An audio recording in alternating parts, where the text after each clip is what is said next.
বিরতিতে যাব, তবে তার আগে জন্মদিনের শুভেচ্ছা জানাবো বলিউডের দাপুটে এক নারী ব্যক্তিত্বকে। অভিনয়ে যেমন ছড়িয়েছেন তিনি মুগ্ধতা, তেমনি রাজনীতির মঞ্চেও তার বিচরণ। ব্যক্তিজীবনে তিনি বচ্চন পরিবারের রানী। বলছি জয়া বচ্চনের কথা। আজ তার ৭৮তম জন্মদিন। জন্ম ১৯৪৮ সালের ৯ এপ্রিল মধ্যপ্রদেশে। সাংবাদিক বাবা তরুণ কুমার ভাদুরীর ঘরে। পুরো নাম জয়া ভাদুরী, তবে বিয়ের পর তিনি সুপরিচিত জয়া বচ্চন নামেই। ক্যারিয়ারের শুরুতেই এই অভিনেত্রী ধরা দেন সত্যজিৎ রায়ের হাত ধরে ১৯৬৩ সালে মহানগর চলচ্চিত্রে।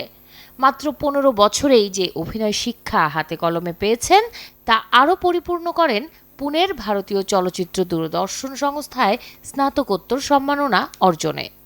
উপহার দিয়েছেন সিলসিলা, জঞ্জির, শোলে, কোরা কাগজ, কাভি খুশি কাভি গামের মতো সিনেমা। অর্জন করেছেন একাধিক সম্মাননাও। এই অভিনেত্রীর পদচারণা আছে রাজনীতিতেও। ব্যক্তিজীবনে ভালোবেসে ঘর বেঁধেছেন বলিউড শাহেনশাহ অমিতাভ বচ্চনের সাথে। হয়েছেন এক পুত্র ও এক কন্যা সন্তানের জননী। জন্মদিনে ফুলেল শ্রদ্ধা ও শুভেচ্ছা রইল বলিউডের এই অভিনেত্রীর প্রতি।